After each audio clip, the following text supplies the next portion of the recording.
Welcome everyone. Welcome to our online Q&A event, How to Tackle IR35, a Constructive Solution. We're basically doing this webinar just to talk through some of the challenges that the construction industry is facing in regards to the IR35 private sector reform. So for anyone who doesn't know me, my name is Pete Walker and I'm the owner and founder of Brownlee Dean Limited. We're an independent civil engineering people solutions provider based in the Northeast. And we are proud to be leading the way when it comes to helping our clients navigate the IR35 legislation. And we're doing that through partnering with Dave Chaplin, who's here today with his independent assessment software, IR35 Shield. I'm also delighted to be joined by Dan Hicks, who's my co-host. Dan's works for Leeds Business TSA, and they're our strategic recruitment partner. So Dan, if you want to just give a bit of an intro. Yeah, I'm Dan Hicks, for those that don't know me. I've worked in the civil engineering white collar sector for near on 20 years now. Our sort of attitude and approach to IR35 is that whilst it poses a problem, it's not the end of contracting. And if we do things diligently, answer things truthfully, be transparent in our approach and adopt the right policies, then I think it's not as big as a problem as maybe it's made out to be. And obviously today, Dave, whilst myself and Pete are purely recruiters, Dave Chaplin is the man that holds all the aces when it comes to the knowledge. So Dave, do you want to introduce yourself? Yeah, sure. Thanks, Dan. I'm Dave Chaplin, the CEO of IR35 Shield. There's actually 10 of us in the team. It's not just me. I've been involved in this particular area for over 20 years now. I was a contractor in the City of London for many years and used to lead teams of developers to build online banks many years ago. I helped defend cases, IR35 cases. We defended one. The last decision we successfully won was in October last year. We're helping with some media cases. I write books about IR35. I visit tribunals, if they're not my own, about IR35. And I live and breathe and dream the topic of IR35. I am that exciting. Brilliant, Dave. Yeah, I think we're all kind of living and breathing it at the minute. Yeah. But no, I appreciate that, Dave. And to be honest, it's great to have you on. And yeah, I think just to kind of put this webinar into context, we're not just going to be regurgitating legislation. There'll be it'll be a few bits on legislation, which is obviously important because that's the whole kind of piece around IR35. But we're just going to try and put some context to it from a construction industry perspective, and talk around those kind of issues that you guys are probably facing and that we're seeing on a day-to-day basis. So just a few housekeeping tasks before we kick off. I'm going to ask everyone to have their mics on mute. I'm sure they already are. And we've got a chat box. It says Q&A, probably at the bottom of your screen. If you want to switch that to panelists and attendees, if you haven't already. And then what we'll do is if you put your questions in there as we go along, some of them we might kind of ask as we go along. Most of them will probably take a 10 to 15 minutes at the end, and actually you can put your questions to Dave. I can read those out, or if you want to be unmuted, we can take you off mic and you can ask those to Dave as well. So we'll kick off. So fundamentally, why are we here? So let's just kind of put things into context, really. So we're here because essentially you need contractors. If anything from the last years kind of taught us, it's that there's need to be lean and agile. Certainly in the construction industry, you've got a fixed cost base of staff, and when peaks and troughs in program come up, you need to top that up with contractors. So there's certainly a need for contractors. That's why you're here. Next bit, interpreting the legislation. I think we can probably all agree that the legislation isn't black and white. It's certainly grey, and there's various different interpretations of that legislation, which is I think why IR35 is such a challenging topic for many. Then we look at actually the tool that HMRC have provided us all with to actually provide an SDS, and that is CEST. And we'll talk a bit more about CEST shortly. I'm sure Dave's got his own kind of views on CEST. There's a big question mark around the reliability of CEST. And then we also have a tax liability risk versus commercial liability risk. So what I mean by that, in isolation, IR35 is a tax liability risk. You've got limited contractors, the tax liability is switching to the end user. You're concerned about your tax liability. I understand that. But then there's also the commercial risk balance on the other side. So actually, if you've got a program to hit, then can you afford not to actually get contractors in to deliver that? And what's the toss up? What's the balance? Is commercial risk greater? Is tax liability risk greater? And then what we found, me and Dan have actually been presenting a watered down version of this to our clients over the past 6 weeks. And I think the last 2 points here, which have come apparent, is I think you need a process, and people do need a process. Some have it, some don't, and some maybe need to understand what that process looks like. And also, which is a big one that we're coming up, is actually needing to manage your supply chain. I think certainly individuals on this call who may be a part of larger businesses who've got a very large agency supply chain, that is very difficult to manage when it comes to IR35. So I think that's a key point to focus on. So contracting problem, Dan, over to you. As Pete picked up on there, and from obviously my experience of working in this market, is that this over the last 20 years has been a continual problem. You're at the peak of program. You've got a number of tenders in the pipeline at the minute. What's your probability of success? You don't know. Are they spot tenders? Are they framework tenders? You might have a hit rate of 1 in 3. But what if you win 3 in 3? Your workload's going to spike, and it's got a timeline when it's going to drop off. What do? Do you balance your perm fixed costs, or do you bring in contractors? And obviously this all depends on what your business model is as a business, how you ride that cycle, whether you run with a skeleton core staff base and you top up, whatever your policy is. But one thing is for sure, you cannot predict what it is, and it's the unpredictability of the business cycle that you need to bring in contractors for. And as we're aware, PSCs in isolation make up a vast majority of the professional freelancers that operate in the market. Yeah. So I think I'll explain what this slide means. Basically, we're talking here about the binary tax liability risk. Now, I think we're probably all familiar with this, but I just thought it'd be good to kind of start off and actually to talk about actually where the risk lies now.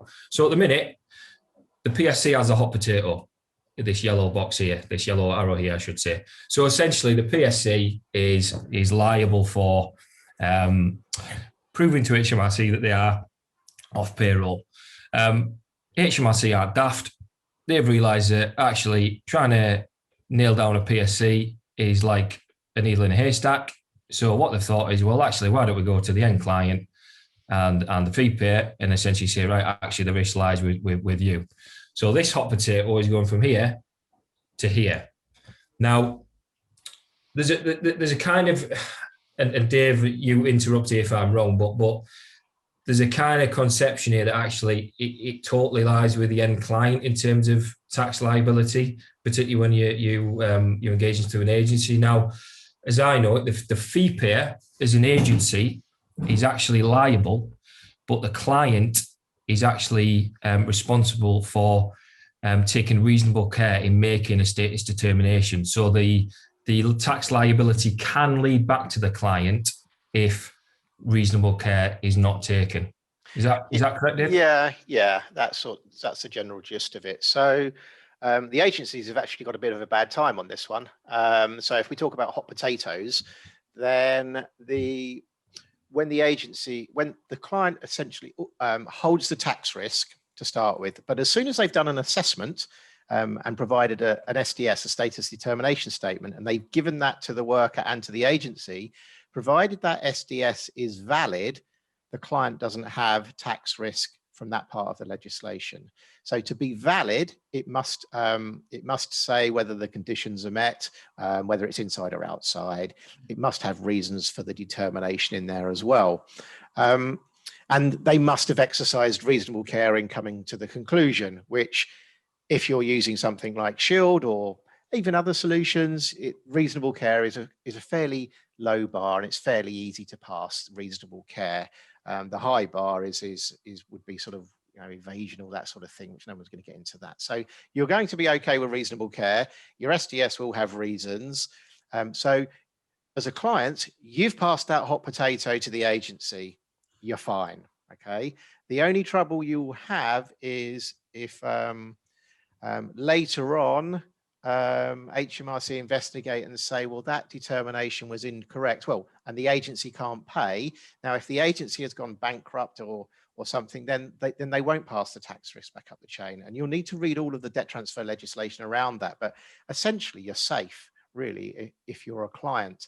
Now, the purpose of this, passing the SDS down the chain, the idea of this is to make sure the worker gets a copy of the SDS if it says they're inside IR35, so they can launch an appeal and say, well, actually, no, I think you've got it wrong. It's a sort of a self-policing mechanism.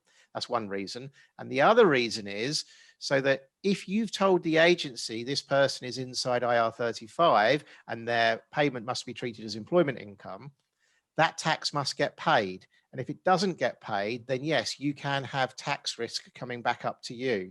So you need to then secure your supply chain. Sorry, that was a longer answer perhaps than you wanted there, Dan, but there you go. Yeah, no, that's really helpful, to be honest, Dave. I mean, I'm not going to dwell too much on CIS. The reason why I've put that in there is because I think in the construction industry at the minute, we're seeing, or certainly me and Dan are seeing that there's a number of PSCs kind of switching to CIS. Certainly at white collar level, because they would potentially pass the SDC element of IR35, and SDC on CIS is a standalone assessment, but there are actually individuals kind of moving over to there. But it's our view that actually, you know, you need an agile model where you can actually engage with all three of these kind of methods of payment, so CIS, PSC, PAYE. So that's the binary tax liability, but I think what's important to is actually look at what are the non-binary risk factors. Yeah, so here it's obviously it's going back to the problem, isn't it? You've got going back and putting the context of what you do as a business. So you've got flexible costs and fixed costs. You've got a pipeline of work that you might have a spike in workload, and you need to hire the right staff to fill those gaps. And what you are faced with are a number of factors that are outside of your control. So you can't, if your project is on in Inverness, and the pool of candidates in that region is tight, and there's another major project in Inverness, then that rival contractor is willing to take on PSCs who are control risk factor and you're not, then that could have an impact on your program, which then leads on to liquidated damages and other financial costs that can hit you in the pocket. Juxtapose that with what HMRC are saying is, well, you know, it's practicing reasonable care. Under the new reform, obviously no case law or precedent line has been set under the new case law. And if you're using the CES tool to provide a determination, then not only does it not cover all areas of law, but by its own definition, its own usage data from December 2020, 19% of their determinations were undeterminate. That means that's a grey area. So if you're going to stand by the CES and 1 in 5 can't hit that, are they going to stand by it? I think what's also important in context here, I'm not going to run through it now, but to familiarise yourself with the approach update to IR35 by the HMRC on the 15th of February, which I'm sure Dave will know quite a bit about, of how that they're going to tackle and treat the first 12 months of legislation. So it's quite detailed. It shows examples there to get your head around. And then also, obviously, I know there's a cross-section of attendees here that have come from sort of small businesses, medium-sized businesses, and medium to large-sized businesses. And I think just from your own risk register point of view, there's a link there to the Office of National Statistics. And if you're a 500 million to a billion turnover business, there are 16 of you in the UK. If you're plus a billion, there's 19. But if you took below 500 million, there's about 250, and then below 45 million, there's 25,000. So just from a managed risk point of view, the potential for getting involved with any HMRC investigation is likely low. But the point is here, it's not about managing that risk from that point of view. It's about having your approach right and your approach correct. Yeah, I agree with that. There's a couple of things I wanted to kind of add on this slide. So I think what your competition is doing is really key. So I don't know if there's any attendees here who work in the water industry, but you've got your AMP cycles, for example. So say your AMP cycle's 5 years, then we know that anyone who's on the call who works in the water industry will know that actually the AMP 7, it's been quite, in majority of water frameworks in the UK, I think spending's been quite low in the first couple of years, but that's probably going to ramp up. So if all your competitors are going to be ramping up workload at the same time, then you're the only one that won't engage with PSCs. What do you think your contract workforce is going to do? You basically just send them into the arms of your competition. And that's where but it doesn't have to be like that, because actually if you follow a correct process, you can demonstrate reasonable care. I think as well on this one, and Dave, I'd like kind of your input on this. HMRC will stand by the assessed outcome. In my eyes, I think it says that at the end of every assessed assessment. I believe they will, but is that because, does it fall down because it doesn't represent all areas of case law? Is that where it falls down? It falls down because they can simply just say, we don't believe you put the answers in right. Literally, that's it. That's all they have to do. Just say, well, no. I mean, I can give you a bit more detail on that. There's a couple of bits here on your slide worth mentioning, though, before I come on to a bit more detail on CEST, and that's the reasonable care aspect. Now, reasonable care is very well known in law. There's lots of case law on reasonable care, but it's more listed under carelessness. So being careless is something that is very well known in the tax community. It's part of Tax Management Act 1970. And if you have been careless, then penalties can be applied on top of taxes that you should have paid that you didn't because you've been careless. So if you've exercised reasonable care, it means you haven't been careless. So there's tons of case law you can read about carelessness, and it's essentially based around the law of negligence. So if you, for example, if you were an engineer and you were going to go and buy a chainsaw and someone asked you which one to buy, I guess, and you gave them really rubbish advice and you were an expert on chainsaws, well, you've clearly been negligent, haven't you? Whereas if someone asked you what chainsaw to buy and you're just Bob down the pub who doesn't know anything about chainsaws, and possibly the person that asked you for that advice has been negligent themselves. So it's just about being prudent and taking good advice, really. So firms don't have to worry about the reasonable care side of things, and provided they're using good providers, that's really not a problem. Now, there's guidance about reasonable care on HMRC's website, and it was updated this morning, actually. And some of that guidance isn't based on case law, and HMRC are just sort of making this up. Some of it's more based on the case law sort of around carelessness, and other stuff is just what they would like to see you doing. It's more advice. Really, it's all based around negligence, and provided you're using firms and you've done your due diligence on those firms, then you should be fine. So that's the reasonable care bit.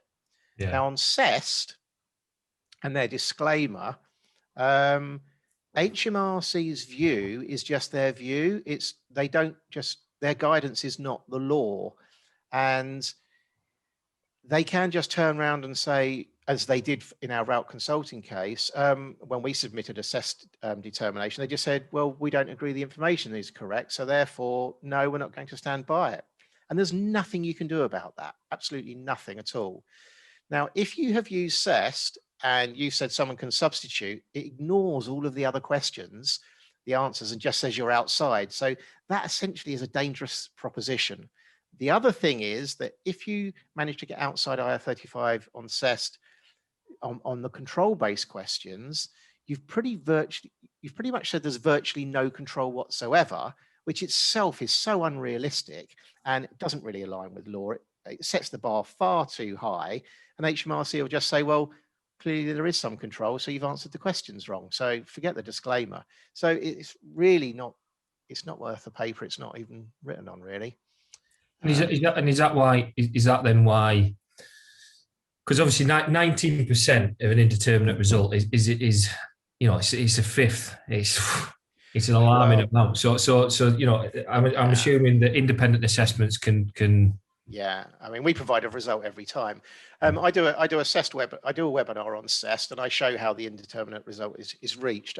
I would take that 19% with a pinch of salt. I would say more than half of contractors will probably get an indeterminate result. I could take you through CEST in a few minutes and show you exactly why all of your contractors, if they're the classic project-based contractor, it will say indeterminate.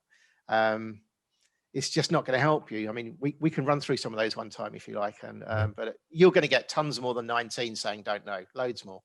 Yeah, interesting. Good, thanks, Dave. So we move on to, I suppose, the reality of the dynamic in regards to IR35. So if you're engaging with agencies, then this is the area where you have current exposure to. So traditionally, you're the end client. You come to an agency supplier for, let's say, a site engineer, and you agree your terms and conditions. The likelihood of those terms and conditions being probably being based on actual putting the liability through to the agency as an employment business, I would say that's probably highly likely. And the flow of liability may not flow through to the PSC. So I think it's just important with these terms that I think what I'm kind of getting to the crux of here is the contract terms are absolutely key to everything in regards to IR35. So what I mean by upper level terms, so I didn't explain that. Upper level terms essentially is the terms between you and you as the end client and the agency. It's those set of terms. And if those terms don't actually flow through to give liability straight down to the PSC. So for example, things like right to substitution, lack of control, insuring on their own negligence, through their own PI insurance, these type of kind of things, then basically the whole process can fall down. Doesn't really matter what you put into CEST potentially, because it can fall down. Now, I think traditionally as a client, you have exposure of this, but what you don't have exposure of is this. Now, that's probably in the past. You go to an agency, you hire a site engineer.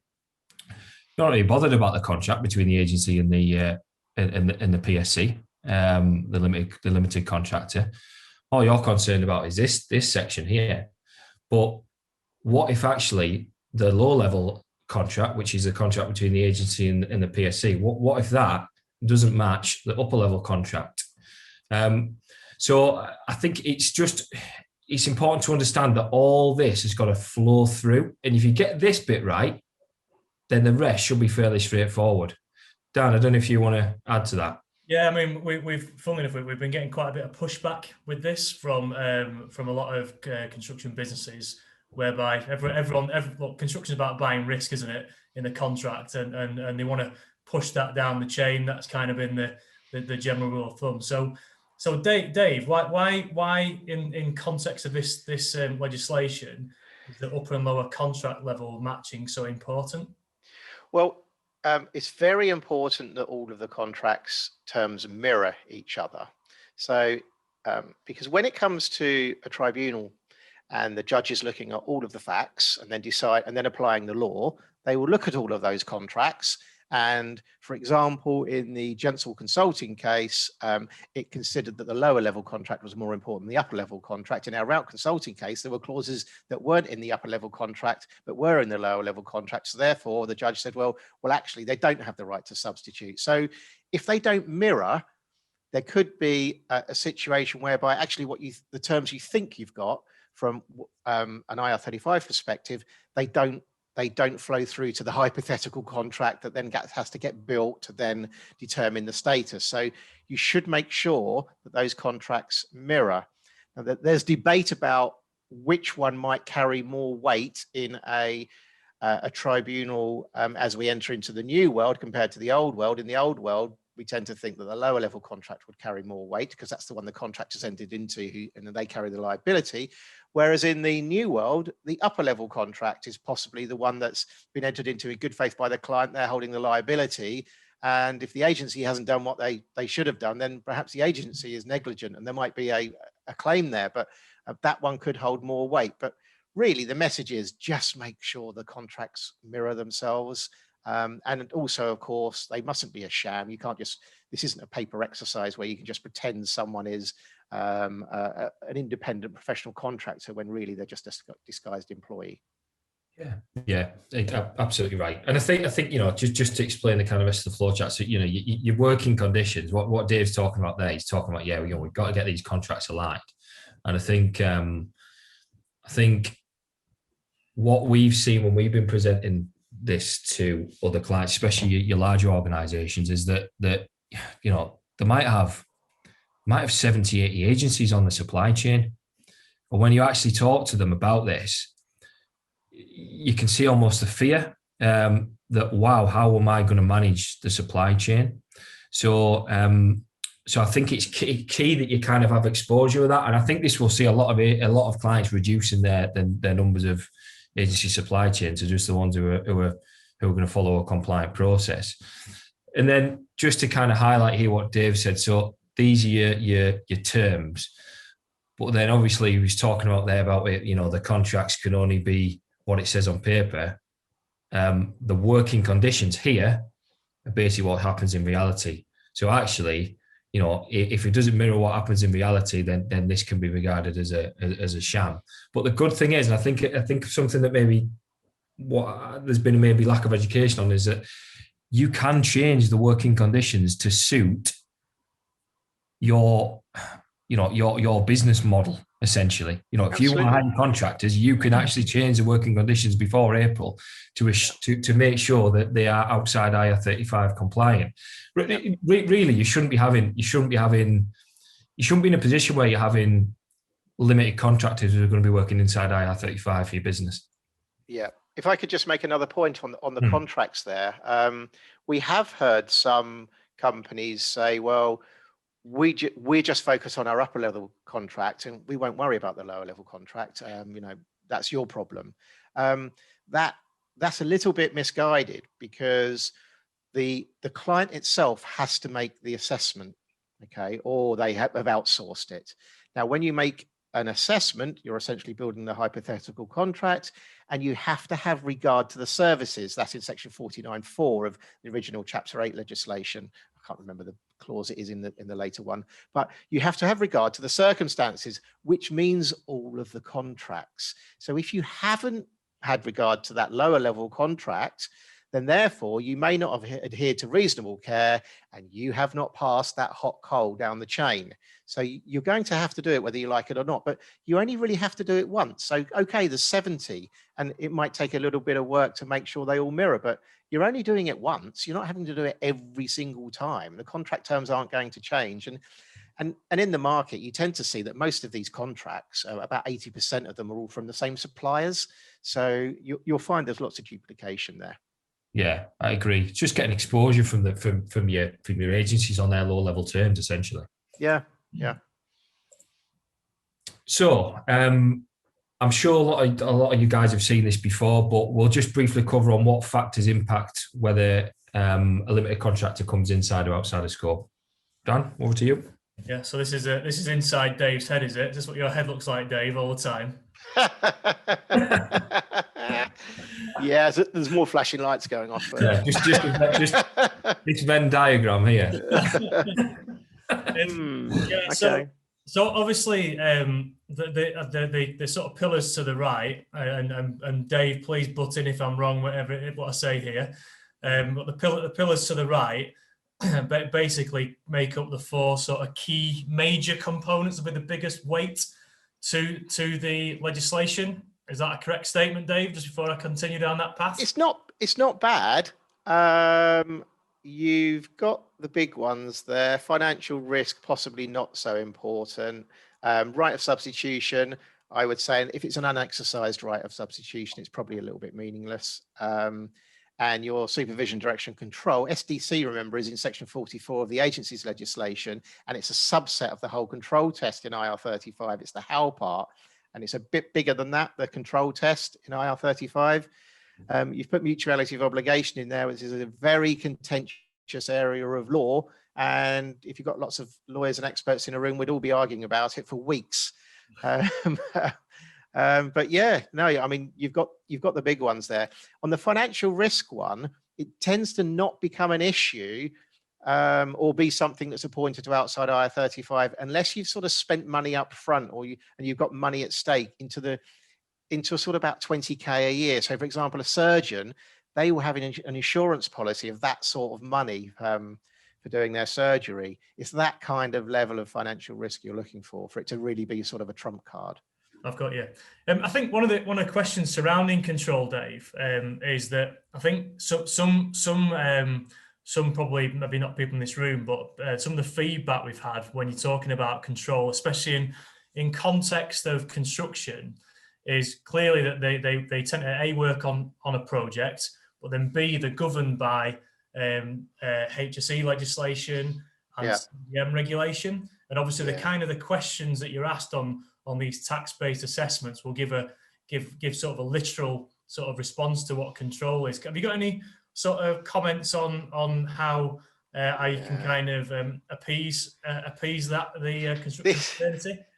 This whole area is a bit of a minefield, and it's been explored lots in the media sector. So the BBC presenters' cases, Christopher Ackroyd, Kay Adams, Lorraine Kelly, and they were trying to say that Ofcom, essentially being a third-party set of rules, therefore meant that those media presenters were being controlled because the company had to enforce the Ofcom rules. And judges have said, no, I don't think so.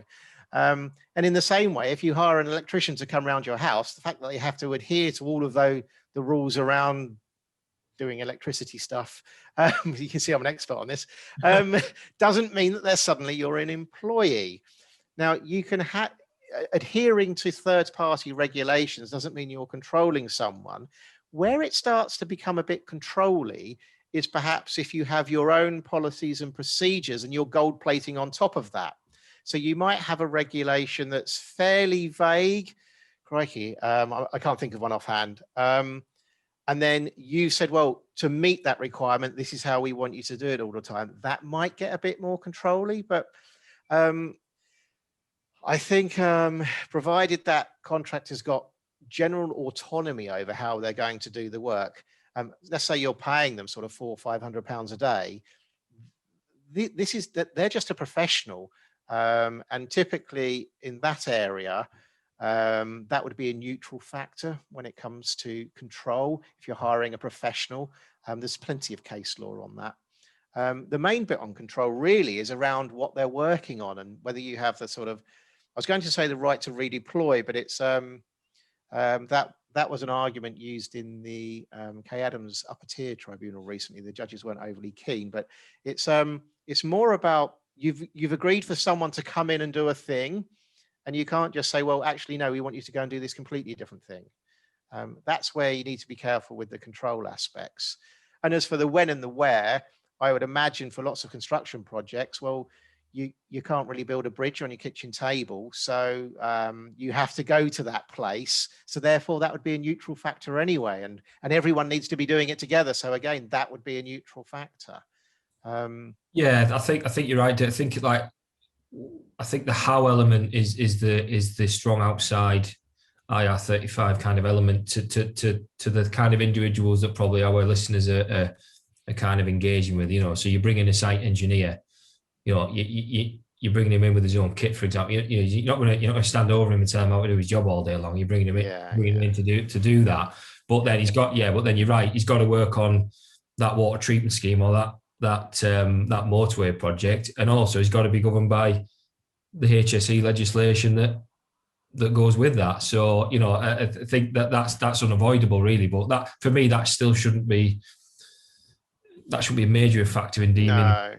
No, it shouldn't. I mean, the SDC test, supervision, direction, control, is from the agency legislation, and it's whether or not you can pay sole traders gross. And some people are using that phrase to sort of apply in IR35, but in a technical sense, the test for control has more factors in IR35 because the SDC is more about the how. The thing is with SDC, if you're thinking of hiring sole traders and paying them gross, and maybe filling in an assessment just to do with SDC, and we built one of those. We did have it a few years ago, but there's not much call for it. There's no case law around SDC. No one's ever gone to court, they've gone to tribunal based on SDC. So no one really knows what might happen. Whereas if you go for the IR35 test, you're in a much more solid area. The case law has evolved over the last 20 years. We all know where we stand with it. I just think legally you're in a much safer zone. I've got another quick question for you on here regarding substitution, actually, Dave. So I think on construction projects, so there might be a number of individuals working for the same client who are the same discipline. So let's take a site engineer again. So you've got a site engineer working for Joe Blogg's Construction. They've got another 3 site engineers who they know also working for Joe Blogg's Construction. Can those individuals become each other's substitutes? I don't see why they can't. If you had 4 people working on the same project and they're all doing similar things and they're working collaboratively, let's say, and then they suddenly all decide to substitute with each other and all come in the next day, but they're all still doing roughly the same thing. Well, that's obviously a complete sham, isn't it? That's not going to work. But proper substitution is where you're bringing someone else in from outside and replacing them. I have to be careful using the word replacement because that's a type of substitution that won't necessarily point to a valid substitution. But if you have a pool of people that you call upon, that's perfect substitution. The law for substitution, there's 5 different types. They're all laid down in Pimlico Plumbers, the Court of Appeal ruling, and it's in paragraph 84, if you want to read what they are. And basically, I think you need to argue that you're the 4th one. So you need to be able to have someone you bring in, you decide, they're unfettered. The client can't say, well, hang on a sec, I have the right to veto anyone. And you should, as the contractor, you should be paying for that person as well. That's the basics of it. Yeah. And just in context of that, Dave, if a client, for the avoidance of doubt as well, I think substitution has been like that's the biggest step change, I think, in many's eyes. If you take substitution out of that the client won't accept a substitute, it's obviously it's a big factor, but there are other factors in play that you can work around because the legislation is not black and white. It's a scale. It's not binary.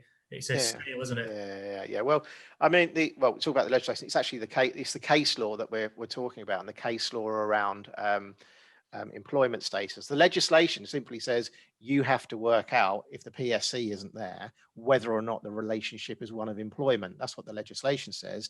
And then you have to read thousands and thousands of pages of all of the case law over the last 50 years to work out the answer to that little question.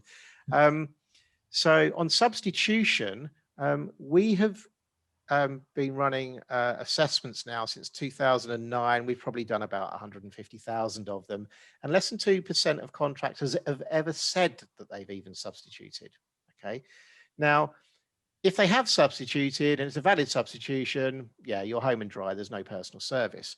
But just shoving a substitution clause in a contract and having an unexercised right to substitution, that's not going to get you home. That's not a silver bullet. There used to be, I guess, silver bullets if we go back about, I don't know, about 19 years. I remember all this sort of IR35 proof contracts and everything came on the scene, but the laws moved on considerably since then, and particularly with auto cleanse, which was leveraged in Uber recently, whereby you can set aside some of those terms and say, well, they're not really realistic, they're not worldly wise, it's not really part of the true agreement. So people shouldn't be hanging their hat on substitution clauses if they're basically just a window dressing type clause. There's no point.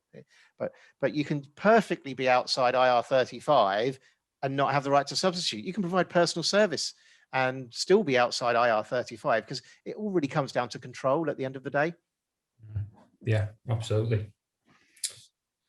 So I won't dwell on this slide too much, because this is just going through the kind of contractual terms or an overview of kind of the contractual terms you may need within your upper level and lower level contract. So as Dave's just said there, so clients' willingness to accept to substitute.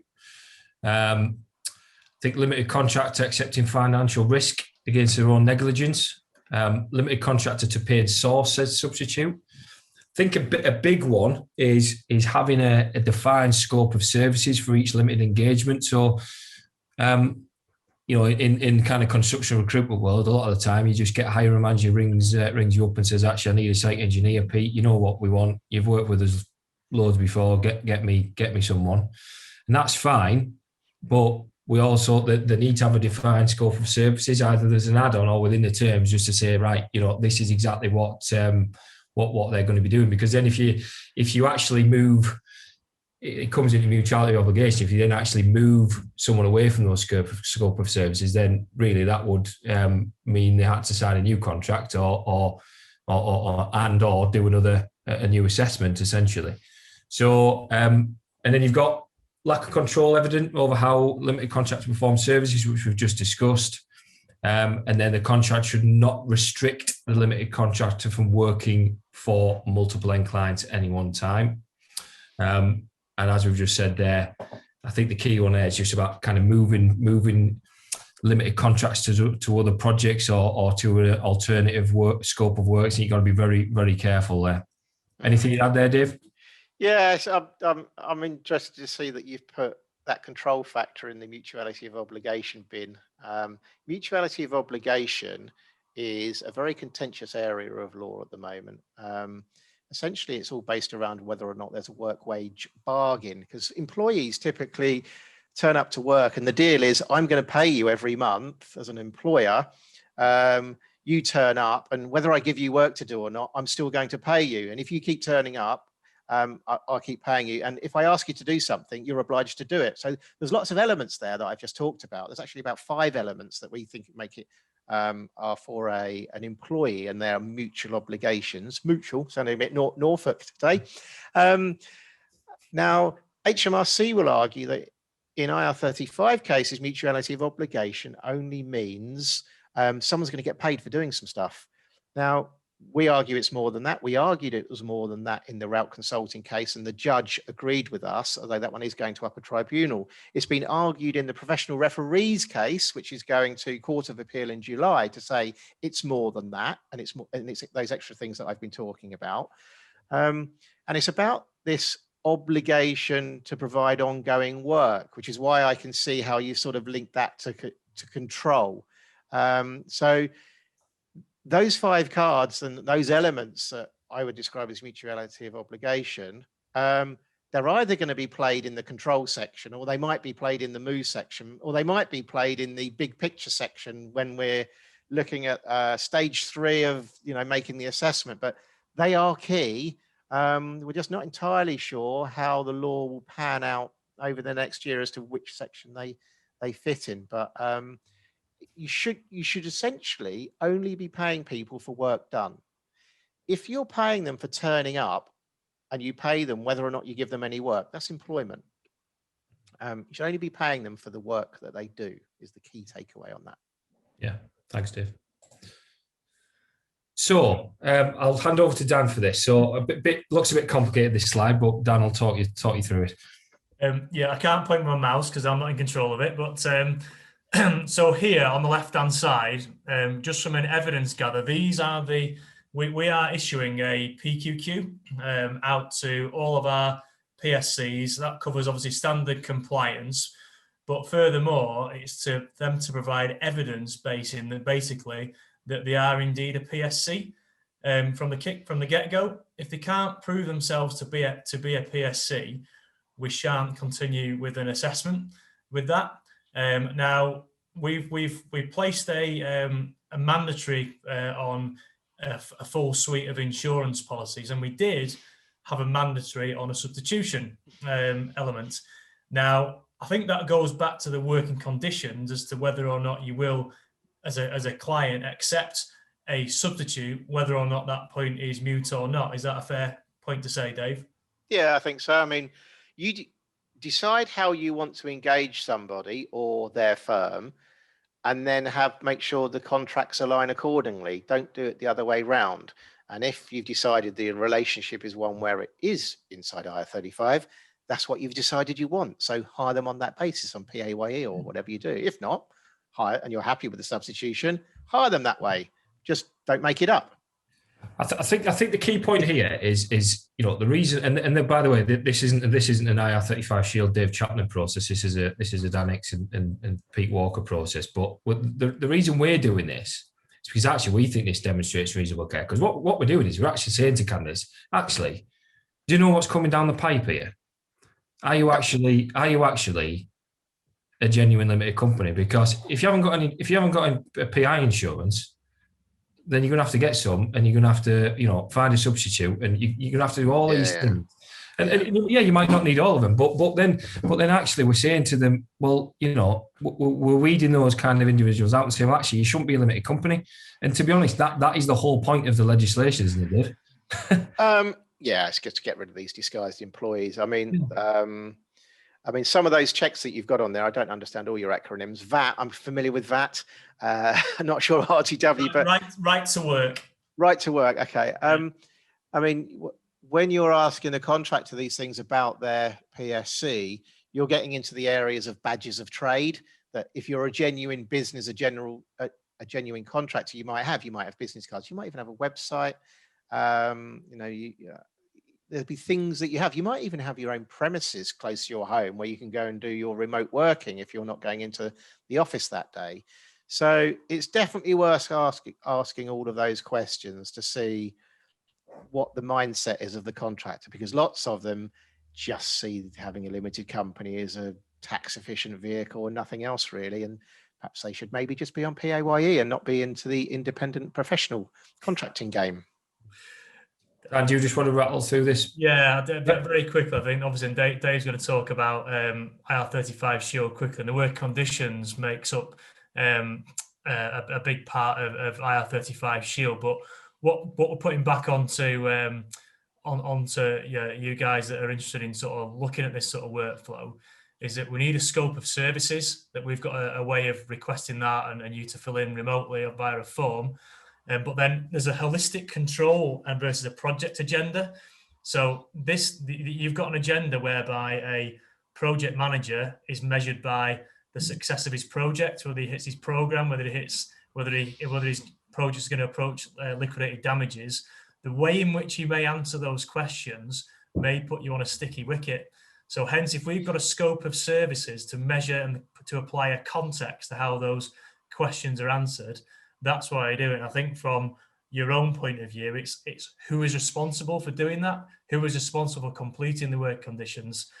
At that point, it will flow through to a limited company to fill in his credentials. This is where Dave's magic comes in, and then Dave's IR35 Shield will provide an SDS outcome that will give you an answer all the time. But Dave will be better positioned to talk about that. But the point is, there's evidence throughout this. It's a paper trail. It's auditable. There's an outcome. and there is ability to back that from a tax liability perspective also. And so you're effectively, you've got a clear, transparent, auditable paper trail that's ring fenced. Yeah, I mean, I don't think your clients need to worry too much about the whole tax liability thing. That's, dare I say it, that's your problem, not theirs. In terms of the making sure the right information is given, there's essentially three parts to an assessment. There's what the contract says, what the working conditions are, which there'll be bits there that aren't necessarily in your template contracts. And then it's what does the contractor say, a bit more stuff about them. But for most of them, it doesn't really matter what the contractor says. You will know basically after you've done those first two bits. Now, when it comes to getting the answers to what's in the contract and the working conditions, you need to ask the right people. And so for the contractual side of things, maybe you'll have someone, maybe the lawyer in the company will do those ones, and they can be invited to answer those questions. And maybe the project manager might answer the ones to do with the working conditions, or maybe if you're doing it on their behalf, you might doing it. You'll work out a process with you to make sure that the right person is answering the right questions and they're accurate. And one thing I'll say on there is if you ask the wrong people, one classic we see all the time is if you ask a hiring manager to answer the questions about the contract, what they tend to do is they tell you what they want it to be, which is their expectation, not actually what the contractual obligations are. Yeah. And then the whole thing doesn't work because, well, basically they just want someone there all the time and to treat them like an employee, don't they, and have control over them. Well, actually, that's not the relationship you're entering into. And they just think that their common sense view of the world and how it works is what it says in the contract. It doesn't say that in the contract. So it's making sure the right person answers the right things. Yeah. Thanks, Dave. So I know we're running a little bit over at the minute, guys, but I thought we would. We've not done this quickly, have we, so far, Dan, in our presentation? Yeah. So I think I'll just cover this slide off before we go on to today's bit. But essentially, you know, the information that you provided. So, but essentially, this is a assess tool. So HMRC state they'll stand by the outcome, but it basically, unless the information you provided was checked and found to be inaccurate, or in a case of contrived arrangement designed to get a particular outcome from the service. The reason why I brought that up is because actually that applies with every single assessment. Doesn't matter whether it's IR35 Shield, doesn't matter whether it's QDOS, doesn't matter whether it's, you know, it's only as good as the information you put in. So we get a lot of questions saying things like, you know, find me a solution to IR35 so I can keep these limited contractors. Well, yeah, just you can only give the honest answers, really. I think that's the key. Or change the working conditions. Simple as that.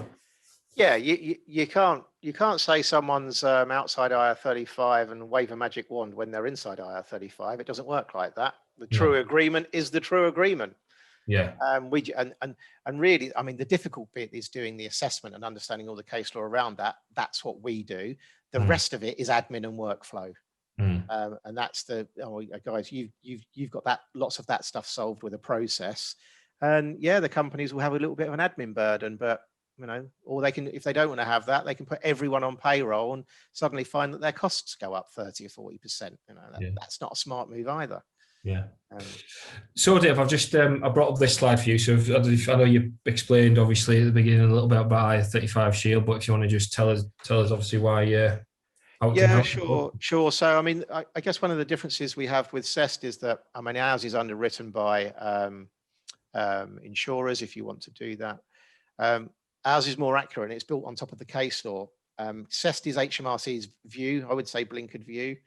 I think you're dangerous to rely on it for outside determinations. And for most of the time, it will say they're inside or don't know. We have lots of bells and whistles in Shield and reporting capabilities. It's much more slick. There's inbuilt dispute process. We have a thing coming called monitoring, which I know you guys will be keen to see. I think that's coming in the next few weeks. So ours is far more belt and braces, really. If you look at our status determination statement and compare that with something in CEST, you'll see how much to town, I guess, we've gone on these determinations. And of course, we we are obsessed with this. We are at the coalface of IR35 the whole time. We're watching all the cases. We're seeing how the law emerges, and we're just keeping you safe. And making our whole thing is about keeping you safe and making sure that you make accurate determinations that you can rely upon.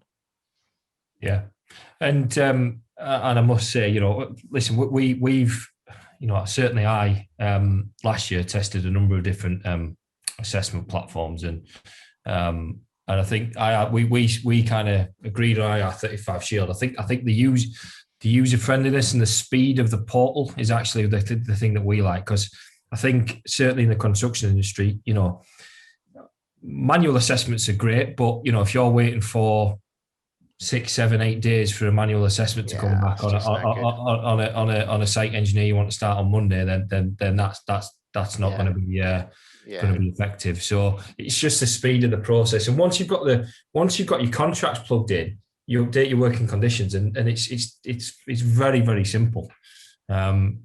Yeah, I think it looks like a lot of work, doesn't it, when you break it down? But once it's teed up, the process is flowing. It works, doesn't it? Yep. Yeah, it takes a bit of setup, because you're, I mean, like the manual assessment mob, they're doing all of the contract assessments and everything every time they get sent an assessment, whereas we're doing lots of this up front. We've reduced the areas of duplication because you don't need to look at the same contract over and over again when you've already looked at it. So we've broken the assessment down into components, so we can reuse some of those things to then sort of set up the last part of the assessment, so the contractor can literally finish it in about 5 minutes, and you're done. So yeah, I mean, same day stuff. I mean, of course it's same hour, really, isn't it? Yeah. You don't want to be hanging around 5 days, and particularly as we're finding now as we're approaching April, all those SLAs are being broken by, you know, the human assessment gang. So we call them, what did I come out with? SLA, slow late assessments. That's what an SLA stands for. So yeah, it's just making it slick, really, and just sort of oiling the wheels, really, so you can hire quickly, because as soon as you've decided that's the person you want, dare I say the person you want or the firm you want, then yeah, you need to get on with it. Yeah, absolutely. So quickly move on. I'm going to skip this one. Dan, do you just want to kind of run through this? Yeah, I think just finally, obviously we've talked through quite a bit, and I think just from your sort of own peace of mind, really, whenever you would engage a PSC that is outside of IR35 from either TSA or Brownlee Dean, is that what we'll have as part of that contract order is we've got a IR35 approved terms and conditions. You've got an assignment schedule. You've got a scope of services that you can measure it against, the level of performance. You've got a signed, dated and indemnified SDS. You've got the evidence of the PSC's insurance schedule from the PQQ, because he's also asking for GDPR consent to pass it on to yourselves as well. You've got the PSC substitute and particulars and PQQ evidence where you require it if you need to enact the substitution clause. We're going to provide you with aftercare to measure that against that scope. And as part of our HSE welfare tracking, we'll be sending out regular kind of surveys to ensure there's any near misses on site. So basically that is totally auditable. It's totally back to back. So at any point there, when it's aftercare, we can determine whether anything is drafted or worked away from scope, needs a new working conditions assessment, needs to be belt and braces. And by having all these checkpoints, you've got an auditable trail that gives you a high degree, in our opinion, of reasonable care. Yeah, I mean, you're way over the line on reasonable care on this one, miles over. And there are lots of firms that are miles under the line, frankly. HMRC will be going around picking all the low fruit. If you implement this, they're not going to be interested. No. It's just, they are going to be relying on the sort of behavioural effect of getting everyone to do this. Actually, enforcement for HMRC, if they try to overturn an outside determination, is even harder for them now than it has been for the last 20 years, because we've got everything right. We all turn up at tribunal and we're all saying the same story. Well, they haven't got anything to say that we're wrong, have they? So it's all based around the behavioural effect. They can't just step in and tell you that you've got it wrong. They have to have evidence to do that, and they haven't got any evidence because you haven't done anything wrong. Yeah. So, I mean, I'd be horrified if sort of, 1 in 100 of people that go through Shield we got wrong. I should say it's 0, but so I can't. But I have to say sort of 1, 2. Oh, I'm not happy if 2, but 1 in 100 is. I'd probably say 0.5% is maybe the risk. 1 in 200 might slip through the net, but I mean, we're talking about small amounts of money there. So questions, guys. I think there's a question here. Guys, can you see? I can't get the Q&A box. Can you see? You see that now? I've answered one of them and given them a link to the Pimlico plumbers case. Yeah. I think one question for me, Dave, that's been asked before, and I think you touched on it earlier. To what extent if we've gone through this process and the PSC is deemed to be outside of scope, so we've gone through a full process, and then the PSC doesn't pay his tax that's due at the end of the year, how far does the liability stretch? Is that tax evasion? What area of law? Is that a different area of law we engage in? Hang on. So it is an outside IR35 determination. Yes. Right? Yeah. That wasn't wrong in law. No, correct. And the PSC doesn't pay their tax correctly. Yes. Well, that's their problem. It's got nothing to do with your client or you. That's just their company and that contractor not paying their correct tax under normal taxation rules. It's got nothing to do with IR35 because the legislation doesn't apply to them because they're outside IR35. Good. Can you see those questions, guys?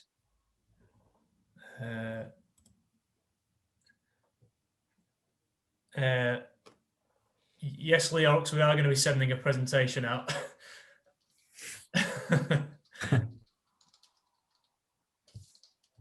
Any other questions for Dave?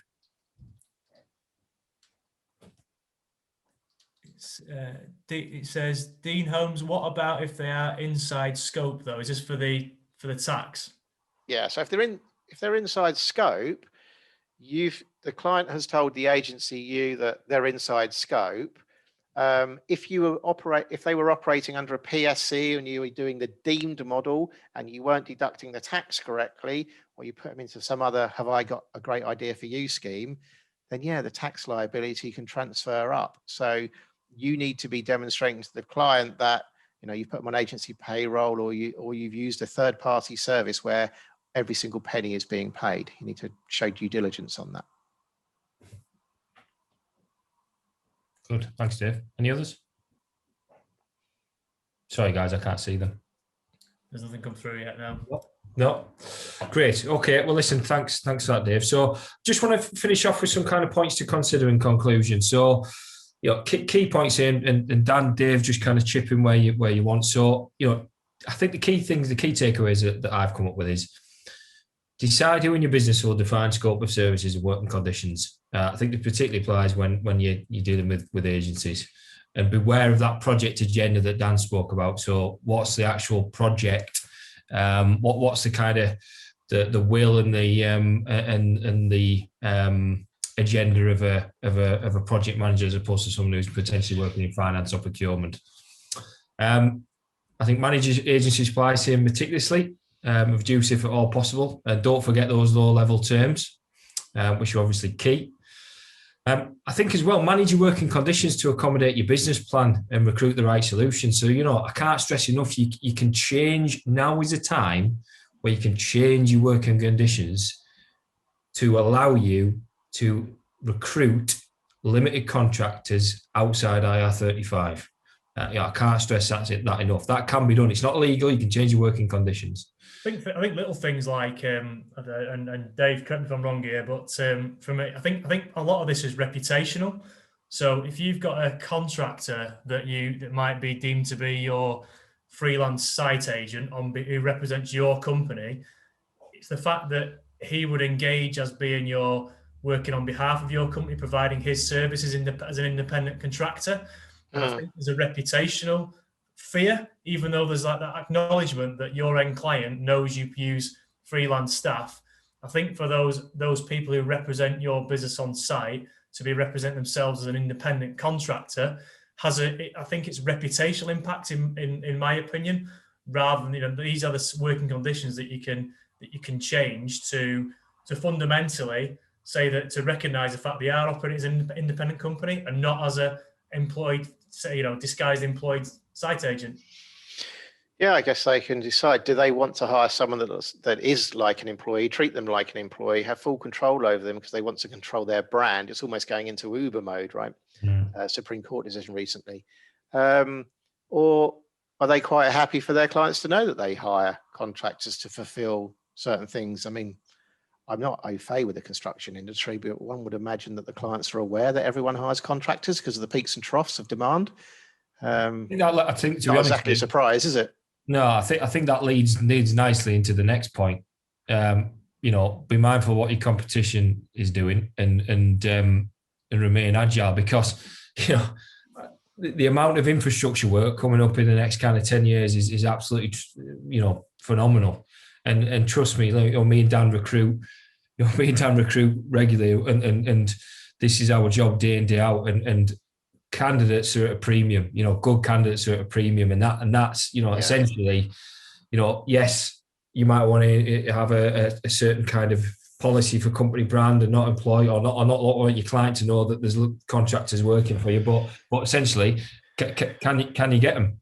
Can you get them any other way? And that's kind of the reality of the situation, in my opinion. Yeah, it comes down to bargaining power, doesn't it? At the end of the day, if you've got someone who, tons of people who are prepared to do a job for 150 quid a day, then yeah, you could probably say, well, sorry, it's PAYE only because we don't want any risk. But when you start going up into the higher echelons, the contractors get to dictate the terms, really, and say it's outside IR35 or I'll go elsewhere. Exactly. You won't get the people. Yeah. And I think from the sort of SMEs in the audience as well, I think I think the likes of HS2 are applying quite a risk-averse attitude, and obviously that's going to vacuum a lot of people. But those large contractor groups, they're going to go down the POE only route, and that presents opportunity to you to pick the right PSCs, but in the right controlled manner as well. Not like say it's got to be controlled. It's got to be you can't get around that point. It's not about just manipulating the legislation. It's proper control, isn't it? Yeah.